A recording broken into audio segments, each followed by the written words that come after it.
My wife posted an engagement photo with her assistant. I said yes. I commented, "Congrats," just tagging our divorce lawyer. The post vanished, but seconds later she was frantically calling, begging me to retract the screenshots I sent her parents. I, 35 male, am or was a pretty simple guy. I work in data analytics. I like quiet nights, predictable spreadsheets, and the comfortable silence of a long-term relationship. I thought I had that. For 7 years, I thought Chloe, 33, and I were building a life. Turns out she was just using my materials to build a separate one. It all happened 3 hours ago. I was on the couch, half watching a documentary, scrolling through social media.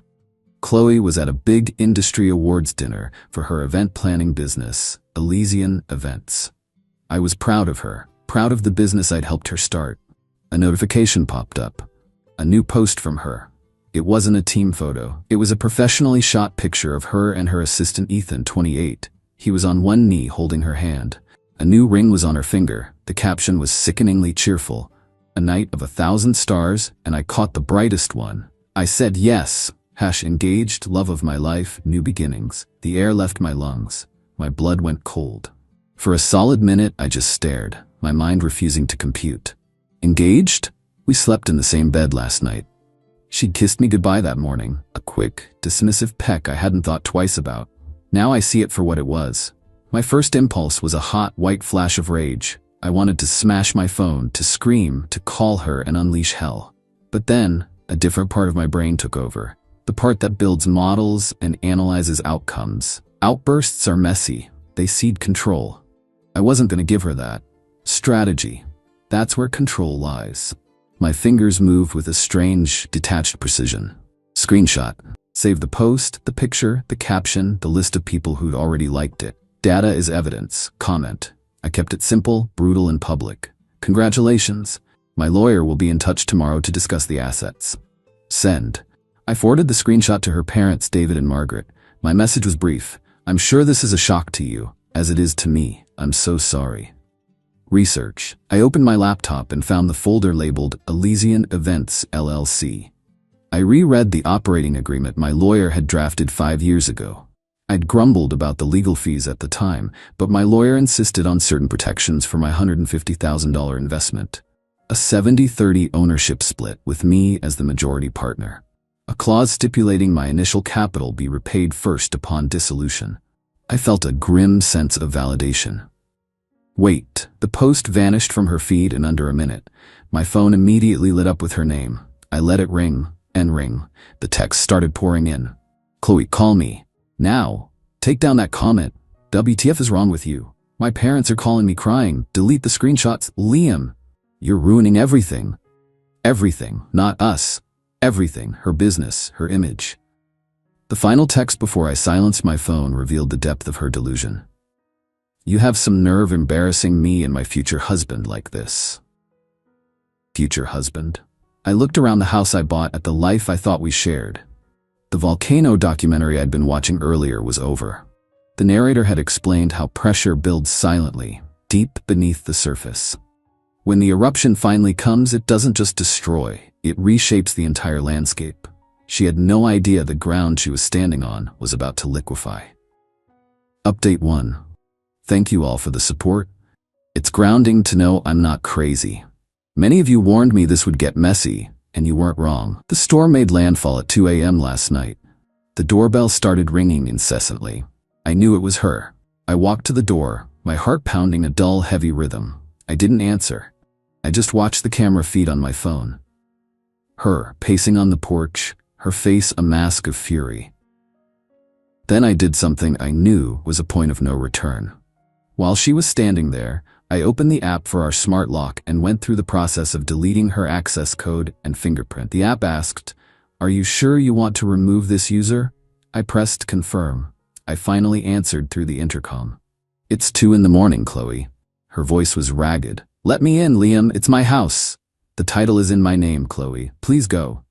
We need to talk. You've blown this completely out of proportion."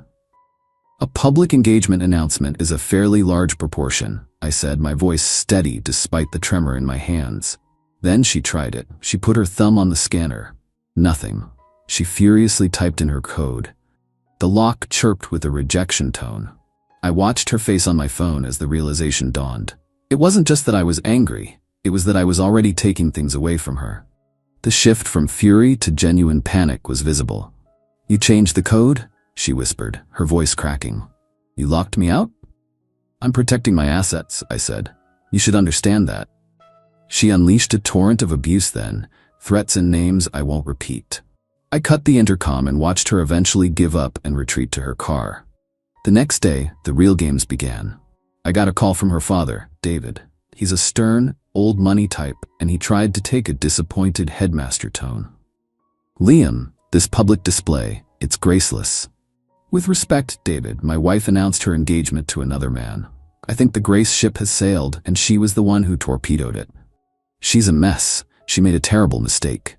It wasn't one mistake, it was 1,000 of them. The lying, the affair, the planning, the ring, the public post. That's a project plan, David, not a mistake. He sighed. "What about the business? Don't ruin her over this." "The business is a legal matter," I said, ending the call. The first dirty trick surfaced this afternoon. I got an alert from my bank, a debit card charge from the Elysian Events account at a luxury handbag store for $2,800. Because it was a debit, it went through instantly. I felt a surge of adrenaline. I immediately called the bank, reported the card stolen, and began the arduous process of freezing the primary account. While on the phone with the fraud department, another alert came through, a declined charge for $5,000 from a travel agency. I was too late for the purse, but I'd stopped the vacation. It was a small, infuriating loss, but a valuable lesson. She was going for scorched earth. The war had begun, and she had just given me my first piece of evidence for the financial battle to come. Update 2. This has been the longest month of my life. The divorce is filed, but her lawyer is fighting every single point, trying to frame the business as a marital asset despite the LLC agreement. My lawyer, Marcus, says this is a standard delay tactic. It's working. I feel like I'm treading water in a sea of legal fees. The entitlement escalates. Chloe's new strategy is to act as if she's been wronged. She's launched a carefully orchestrated smear campaign. She's telling mutual friends that I was a controlling husband, that I held the business over her head, and that my explosion online is proof of my emotional instability. A few people bought it, which stings more than I'd like to admit. Ethan, the fiancé, tried a subtler move than I expected. He didn't send a stupid email. He started calling key clients, introducing himself as Chloe's partner and the new head of operations. He was trying to transition the relationships over to him personally before I could legally lock them down. I only found out because one of our oldest clients, a woman named Carol, got suspicious and called me directly. "I don't mean to overstep, Liam," she said, "but who is this Ethan fellow? He was trying to get me to sign a new contract under a different company name." The audacity was breathtaking. They were trying to poach the entire client list and restart under a new name, leaving me with the shell of an LLC. That phone call was a critical wake-up call. The threat was more advanced than I realized. The digital battle. As many of you predicted, gaining control of the online presence was a nightmare. The Instagram, the website, the Facebook page, they were all tied to a recovery email that was her personal account. I had no access. For weeks, she was still in control of the company's public face. She didn't post anything, but she would delete positive old comments that mentioned me and pin ones that praised her exclusively. It was petty, digital warfare. My breakthrough came from a moment of pure luck. I was combing through old shared documents on our cloud storage, looking for financial records, and I stumbled upon a spreadsheet from years ago titled Business Passwords. And there it was, the original login for the Elysian Events Instagram account. My heart nearly beat out of my chest. I logged in, immediately changed the password, and linked it to a new, secure email address. I finally had control of the main platform. It felt like capturing the enemy's flag. I spent that night methodically documenting everything, then I handed it all over to Marcus. The attempted client poaching, the fraudulent debit card charge, the smear campaign. Every action she took to undermine the business was an action that undermined her own legal claim to it. I feel exhausted. This isn't a clean, satisfying demolition. It's a grinding, ugly siege. There are days I just want to give in, to dissolve the whole thing and walk away to have it be over. But then I remember her face in that photo, and I log into my lawyer's client portal and upload another piece of evidence. Final update. Hello everyone. It's been a long road. The divorce was finalized last month. The 10-month battle was every bit as draining and expensive as you can imagine. Her lawyer tried to argue the LLC was a sham to hide marital assets. My lawyer, Marcus, systematically dismantled that argument with the evidence Chloe herself provided. The attempted wire transfers, the fraudulent charge, the testimony from the client she tried to poach. It all painted a clear picture. She wasn't a partner trying to protect her stake. She was a departing employee looting the office. In the end, the judge upheld the LLC agreement. She walked away with her 10% stake in the company's valuation after my initial capital was repaid. It came out to about $22,000. She got half the equity from the house, a significant sum, but nowhere near what she'd have if she'd been awarded a piece of a thriving business. The real consequences weren't financial, but professional. After I secured the digital assets and froze the accounts, I made my move. I knew I couldn't run an event company, but I could own one. I spent a month quietly searching and found Amelia, a brilliant senior planner at a rival firm. She was underpaid and frustrated, hungry for a chance. I offered her Chloe's old job, a huge salary, and, crucially, a partnership track. I didn't just want an employee, I wanted someone with skin in the game. Our first 6 months were tough. We had to fight for every client. Chloe, in her desperation, had bad-mouthed us to every vendor in the city. 2 major caterers refused to work with us. We had to build new relationships from scratch. It was a slow, painstaking process. We called our new brand Augustine Affairs. We wanted something that sounded timeless and strong. The turning point was Carol, the client who had tipped me off about Ethan. She was a major figure in the city's philanthropic scene. She'd been disgusted by Chloe and Ethan's tactics and became our biggest champion. She hired Augustine Affairs for a massive charity gala. Amelia knocked it out of the park.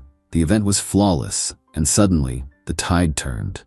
The vendors who had shunned us were now calling us. The final nail in Chloe's professional coffin was the feature in a major lifestyle magazine 2 months ago. It was a huge 4-page spread on Augustine Affairs, the resilient and visionary event company that's redefining luxury. It lauded Amelia as a fresh, new voice. There was a gorgeous photo of Amelia and her team in our office, the one Chloe had designed. They linked to our Instagram, the same account with 15,000 followers she had used to announce her fake engagement. I heard through the grapevine what happened to Chloe and Ethan. Their relationship crumbled under the financial strain and public failure. Their attempt to start their own company was a disaster. No one trusted them. He now works in electronics retail. She, I heard from her father, moved 2 hours away to live with her sister, completely defeated. The shame was too much to face here. As for me, I'm not the same man I was a year ago. I'm tougher, more cynical. But I'm okay. The rage has been replaced by a quiet sense of finality. I sold the house and bought a condo in a different part of town. Overseeing the business side of Augustine Affairs has been surprisingly fulfilling. I'm not just a data analyst anymore. I'm a business owner. This wasn't a clean win. It was a messy, brutal, and expensive war of attrition. I have the scars and the legal bills to prove it. But I also have a thriving business and my self-respect. She wanted a new beginning. She got one. It just wasn't the one she pictured. And as it turns out, neither did I. Mine is better.